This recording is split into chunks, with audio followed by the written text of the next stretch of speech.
Hi friends, welcome back to my channel. నేను విజయ. ఈరోజు గోధుమ పిండితో స్నాక్స్ చేశానండి. చాలా క్రిస్పీగా కూడా ఉంటాయి ఇలా చేస్తే. మరి మా పిల్లలకైతే ఫైనల్ ఎగ్జామ్స్ అయిపోయాయండి. మరి ఇంట్లో ఉన్నప్పుడు ఇలాంటివి కనుక చేసి పెడితే ఇక ప్లేట్స్ ఖాళీ చేసేస్తారు.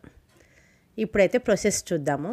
ముందుగా పిండి కలుపుకోవడానికి ఒక పెద్దపాటి గిన్నె తీసుకొని దాంట్లో ఒక 2 కప్పుల వరకు గోధుమ పిండిని వేసుకుంటున్నాను. దాంతో పాటుగా 1 స్పూన్ వరకు అజ్వైన్ వేసుకుంటున్నాను, అంటే వాము వేసుకుంటున్నానండి. ఇలా చేతులతో నలుపుతూ కనుక వేసుకున్నారంటే బాగుంటుంది. ఆ తర్వాత దీంట్లోకి కొద్దిగా 1 స్పూన్ కానీ 2 స్పూన్ల వరకు కానీ తెల్ల నువ్వులు వేసుకుంటున్నాను. తర్వాత క్రిస్పీగా ఉండాలి లాంగ్ టైం వరకు అనుకుంటే ఒక 4 స్పూన్ల వరకు ఉప్మా రవ్వను వేసుకోండి. 1 కప్పుకు 2 స్పూన్ల వరకు ఉప్మా రవ్వను, ఇలా 4 స్పూన్ల ఉప్మా రవ్వను, రుచికి తగ్గట్టుగా సాల్ట్ను కూడా వేసుకొని తర్వాత దీంట్లోకి కొద్దిగా నేను కారం వేసుకుంటున్నానండి. కారం వేసుకోకూడదు అనుకుంటే మిరియాల పొడి ఉంటుంది కదా, అది కూడా ఒక 1/2 స్పూన్ అయినా సరే వేసుకోండి. కారం కానీ మిరియాల పొడి కానీ రెండిట్లో ఏదో ఒకటి వేసుకోండి. తర్వాత ఒక 2 స్పూన్ల వరకు ఆయిల్ని వేసుకోవాలి.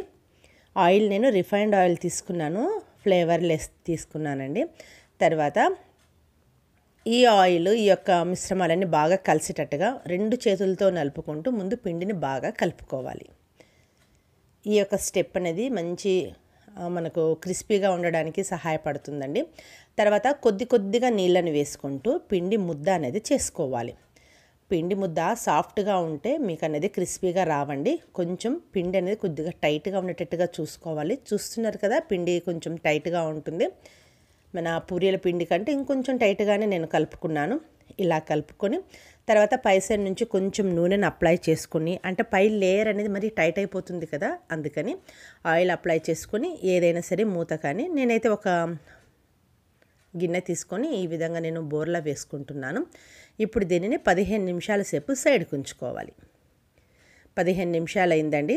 ఇప్పుడు మరోసారి పిండిని బాగా కలుపుకోవాలి. ఉప్మా రవ్వ వేసాం కదా, కొంచెం అనేది మనకు టైట్ అవుతుంది. ఇలా బాగా కలుపుకున్న తర్వాత ఇప్పుడు చిన్న ముద్దల్లా చేసుకొని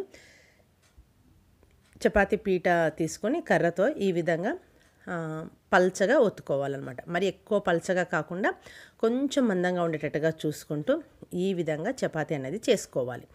పొడి పిండి కానీ నూనె కానీ ఏది అవసరం ఉండదండి. మనము పిండి బాగా కలుపుకుంటే మనకి ఇక్కడ అనేది పొడి పిండి నూనె ఏది అవసరం లేకుండానే మనం ఈ విధంగా దీన్ని సాగొట్టుకోవచ్చు అనమాట. తర్వాత ఇప్పుడు మీకు ఇష్టమైన షేప్లో వీటనేది కట్ చేసుకోవాలి. నేనైతే ఇక్కడ డైమండ్ షేప్ వచ్చేటట్టుగా ఏదైనా నైఫ్తో కానీ పిజ్జా కట్టర్తో కానీ ఇలా సన్నగా పొడవుగా కట్ చేస్తున్నాను.